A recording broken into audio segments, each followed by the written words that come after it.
இன்றைய வசனம்: ஒருவரோடொருவர் ஏக சிந்தையுள்ளவர்களாய் இருங்கள், மேட்டிமையானவைகளை சிந்தியாமல் தாழ்மையானவர்களுக்கு இணங்குங்கள், உங்களையே புத்திமான்கள் என்று எண்ணாதிருங்கள்.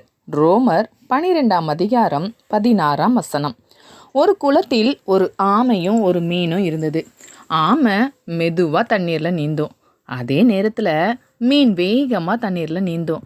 நினைத்த நேரத்தில் அங்கும் இங்கும் சுற்றி விளையாடும். ஆமை மெதுவாக நீந்துவதை பார்த்து இந்த மீன் ரொம்ப கிண்டல் பண்ணும். ஆமையண்ணா, ஏன் இவ்வளவு மெதுவாக இருக்கீங்க? நான் இதுக்குள்ளே இந்த குளத்தை 5 முறை சுற்றி வந்துட்டேன்னு சொல்லி சிரிக்கும். ஒரு நாள் குளத்தில் தண்ணி குறைந்தது. மீனெல்லாம் ஆழமான பகுதிக்கு போக வேண்டிய நிலை ஏற்பட்டது. மீன் அவசரமாக நீந்தி சகதியில் சிக்கி கொண்டது. சகதியிலிருந்து வெளிவர எவ்வளவு முயற்சி செய்தும் அதால் முடியலை.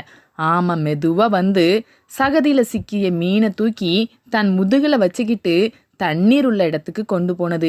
மீன் வெட்கத்தோடு சொன்னது: என்னை மன்னிச்சிடுங்க ஆமையண்ணா, நான் வேகமாக நீந்தினாலும் மெதுவாக நீந்துற நீ தான் என்னை காப்பாற்றி இருக்கிற.